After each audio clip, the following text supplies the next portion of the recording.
Did you know that every year for about the last 10 years, there are about 1,000 books written on leadership and probably much more written on strategy? And yet, we continue to have problems of organizations failing, mergers and acquisitions going wrong, strategic targets not being achieved. Initial analysis indicates that only a small proportion of organizations realize sustainable value. And in many ways, that was the interest that I held, and that is the focus of the research that I undertook. A global study on how competitive advantage can be realized and sustainable value can be achieved. Well, we found one or two very interesting things. The first is the degree of dissension and tension and politics that exist in organizations. Did you know that 34% or more of top team members, which is the CEO, the executive directors, are divided on the mission, vision, strategy, purpose of the organization? And the reason is not because you have negative people, but because different views exist on competitive advantage. What may seem to be competitive advantage for the whole corporation in Chicago is not the perception that is held in Asia and very particularly in China. So how do executives try and realize different views on competitive advantage and realizing value and align those agendas when each of those views and ideas is actually quite logical, makes sense, based on data? Well, the second thing that we found was well over 2/3 of top teams, 66%, are unable to address the sensitive issue, and that is the critical, relevant sensitive issue. In fact, because an issue is deemed to be sensitive and concerning, what happens with many seasoned executives who are in many ways resilient, experienced, have held a number of key positions, is that they become emotionally paralyzed. They don't know what to talk about, how to talk about it, and in fact, their views and insights about the issue and what should happen are quite profound. So where do boards stand on this? Well, we found a very interesting fact. If we take the UK first of all, 85% of non-executive directors could not tell you or did not know what is the competitive advantage of the firm on whose board they sit. Now, was this any different in most other countries? The answer is no. In fact, in many ways, the UK didn't turn out to be too bad. Far worse was the US, where we still have the chairman, CEO, and president as one person. So somebody running strategy and the very same person running the oversight of strategy as chairman of the board. Many of the board members are handpicked, so we don't really get the challenge and independence that is necessary. Even worse in South Africa, United Arab Emirates, and in so many other countries. Another interesting factor is who has the most clear idea on what's happening in the organization, and that is the general managers. This is the population of senior executives who have to implement the strategy, sometimes when they were not involved in the generation of that strategy. These are the people who know what will work and what will not work, and in many ways are the barometer of the organization. The general managers are in a difficult position. They are obliged to pursue a strategy that they may feel is not as accomplished as it should be, and yet their own subordinates are asking the question, why are you asking me to implement a strategy that you know will not work? So what we have at senior levels is a very interesting phenomenon. It's diversity. It's a diversity of thinking. It's a diversity concerning tensions. And some of the questions that we need to ask our senior leaders is, are they clear about the issues that face them and the organization? Have they discussed that? Is there a shared view on the term competitive advantage? Is there a shared view on differentiation? In other words, who are your competitors? Name them. Show me what they have better than you, or you better than them.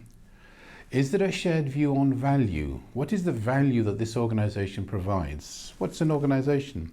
It's a set of assets. It's a set of contractual legal obligations.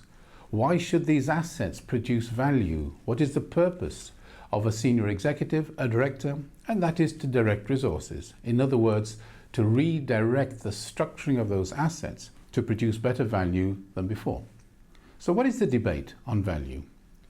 In fact, What is the real philosophy or corporate glue that holds the organization together to allow that debate to take place? And what did we find?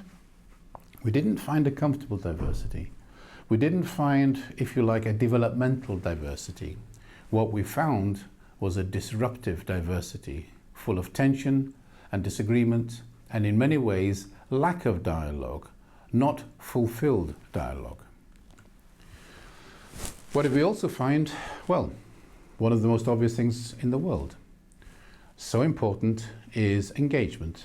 How I get on your wavelength and how you get on my wavelength. But overall, the engagement that we found is damaging. And this has got nothing to do with gender or religion or different national creed. This is the nature of the work and experience of the senior executive.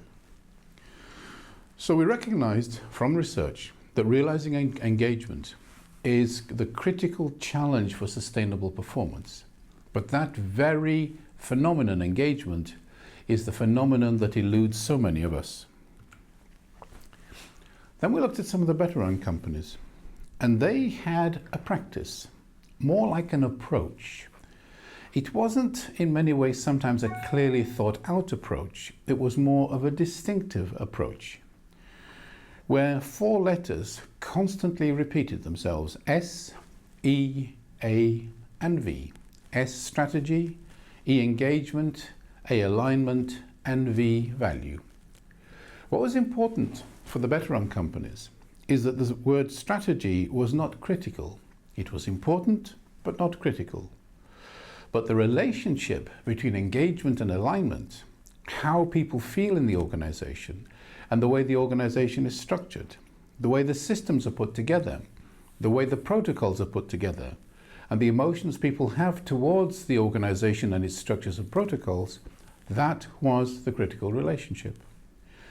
So we found that these 4 letters were combined in a particular way. It is S plus, but then critical is E times A, where if E is 0 and A alignment is 10 out of 10, we still end up with 0. And it was S plus E times A that delivered value. And this was the value that was actually delivered on the shop floor and in the organization and to stakeholders and to customers, because that value had been given scrupulous attention. What made E times A work? And that is evidence. Evidence is gathered on the reality of engagement, the surfacing of the uncomfortable discussions that should be had, the way the structure works or doesn't, the way the structure should work and senior management is not making it work very well, or lower management is not taking attention. It was that hard-nosed evidence that was gathered that forced the debate that should have been had for ages. That is what made value delivery realistic. However, that was only about 18% of the world's companies. And we looked at China, America, Europe, Australia, Asia, all sorts of different regions and nations. And what we found for the other 82% was a very different story. And here, strategy, or S, was the key factor. So what emerged was S times E plus A equals V. Strategy times engagement plus alignment equals value. Now in this formula, if either engagement or alignment is 0, it doesn't matter that much. So if we have 10 out of 10 for strategy, and we have 10 out of 10 for alignment, and we have 0 for engagement, we have then a score of 100 that looks good. Now this particular formula is based on an instinct, and it's the instinct that came out of the Chicago School of Economics in the 1920s.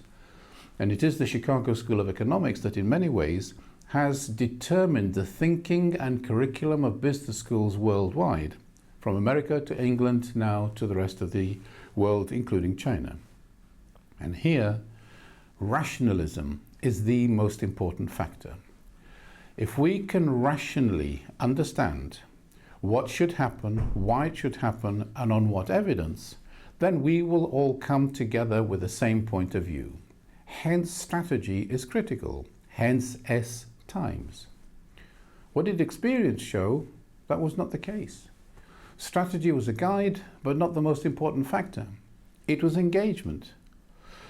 And so, with the poor practice formula, which is S times E plus A equals V, a number of working practices emerged, and that is, get the strategy right. Get the structure that makes the strategy work, and then cascade the message down the line. And if we have difficult people, move them out. And if we have even more difficult people, keep them in and almost force them to do what happens. In effect, get the strategy right, structure follows strategy, cascade the message down the line. A 50 to 70-year-old practice is now continually being shown to be poor practice and going wrong. Why? Because engagement is not respected. So in a sense, we have two philosophies. We have the rationalist philosophy of the Chicago School of Economics, and we have the S plus E times A philosophy, which is much older than Chicago School of Economics, and that is the contextual philosophy of Aristotle, 2,000 years plus. What did Aristotle say? You can have any bright idea, you can pursue any clever strategy you want, but if you don't understand the people, if you don't understand the environment, if you don't understand the place in which you work or where you wish to undertake your activities, then you've lost.